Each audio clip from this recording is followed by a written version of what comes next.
여야 간 극한 대립이 벌어지고 있는 국회로 넘어가 보겠습니다. 22대 국회 두 번째 필리버스터 전국이 마무리되자마자 이번에는 국회 법사위가 아주 시끄러웠습니다. 야당 주도로 법안 처리가 강행이 됐는데요. 그러자 여당 의원들의 항의하는 과정에서 신경전이 벌어졌습니다. 어제의 상황을 영상으로 저희가 묶어봤습니다.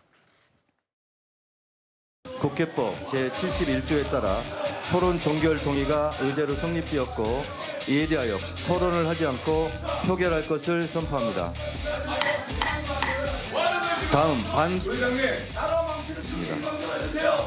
국민의힘 의원님들은 위원장석에서 이석해 주시기 바랍니다. 퇴거 명령합니다. 퇴거 명령합니다. 퇴거 명령합니다. 퇴거 명령합니다. 앉아있어요. 무슨 퇴거 명령이야? 이거 뭔데?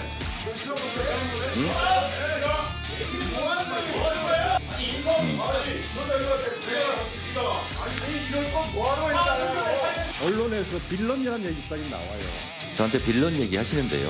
그와 반대로 많은 국민들은 빌런을 윤석열 대통령이라고 생각하는 사람도 많습니다. 자, 국회 상임위에서 여야 의원들이 서로 날선 공방을 하는 것은 종종 있는 일입니다. 하지만 조금 전에 저 영상에서 보신 것처럼 지가 뭔데, 뭐 빌런, 죄송합니다. 제가 속된 표현을 직접 언급을 했습니다만 이런 말들이 의원들 입에서 직접 쏟아져 나오는 경우는 좀 보기 힘들었던 것 같습니다. 신경전이 그리고 공방이 너무 자주 일어나다 보니까 이제는 그 수위가 좀 보기 불편할 정도로 높아진 게 아닌가 싶어요.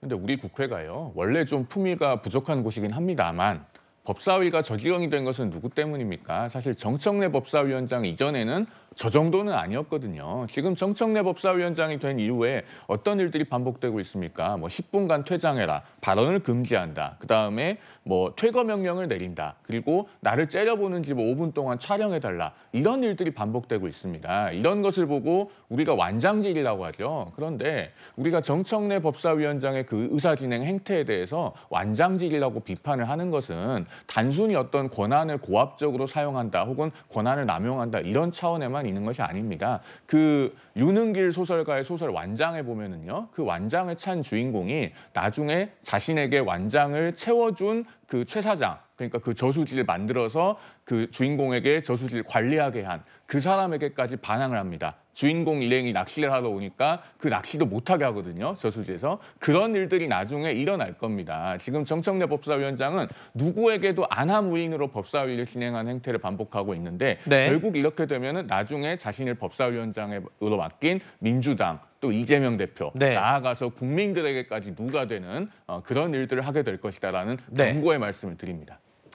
이제 정청래 위원장에 대해서 뭐 여당에서 그렇게 생각할 수도 있습니다. 하지만 저희가 보기에 과거에 김도우 위원장도 만만치 않았다는 점 말씀드리고요.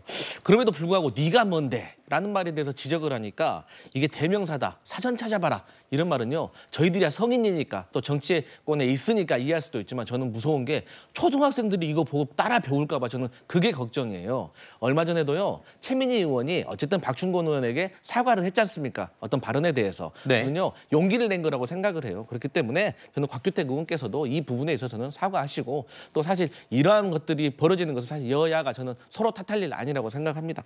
그런데 지금 야당 주도의 쟁점 법안 처리는 이게 끝이 아닌 것이 지금 걱정입니다. 왜냐하면 앞으로 남은 8월에도 또 이 법안 처리 강행이 있을 테고 여당에서는 또 필리버스터를 진행할 테고 이게 계속 반복될 게 우려되거든요.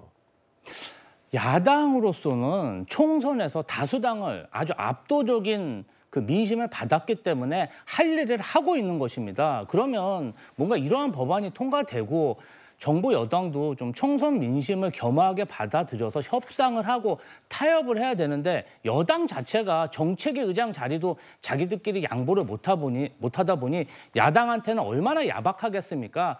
좀 정부 여당이 품을 넓게 해서 야당과 소통하고 협치했으면 합니다. 야당 입장에서 할 일을 하는 거라고 말씀을 하셨습니다. 그러니까 야당과 국회 내에서 사실 여당이 머리를 맞대고 수기를 해야 되겠죠. 그래서 법안에 대해서 법안 내용이 절대적 기준은 없는 건 맞습니다만은 만약에 국회 내에서 여당의 협조 없이 여당과 수기 절차 없이 일방적으로 시속 한 100km 정도로 통과된 법안들이거든요. 그러니까 이미 다 폐기된 법안들을 다시 또 올려놓는 거예요. 그렇다면 폐기된 법안에 문제가 있어서 대통령이 거부권을 행사했고 국회 내에서 전반적인 이해관계가 이게 다 합의가 안 됐기 때문에 재의결이 안 된 거잖아요.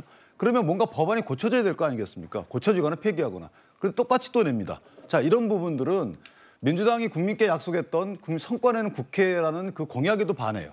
성과를 내려고 그러면 법안을 조금 더 양보하거나 하여튼 국민의 심하고 수기 과정을 거쳐서 바꿔야지만 대통령이 거부권 행사 안 할 거 아니겠어요? 그러니까 국민에 대한 성과주의에도 성과 약속에도 안 맞고 그다음에 법안 내용이 법 체계에도 안 맞는 거를 누차 지적을 해도 고치지 않고 자 이런 부분들에 대해서는 민주당이 이거는 사실 국민께 이렇게 해드리겠다라고 하는 측면이 아니고 어떤 정략적이다. 대통령의 거부권을 끄집어내서 나중에 탄핵을 위한 기반 조성하는 차원일 뿐이지 본래 임무에 충실한 부분도 없다. 저는 그렇게 평가합니다. 알겠습니다.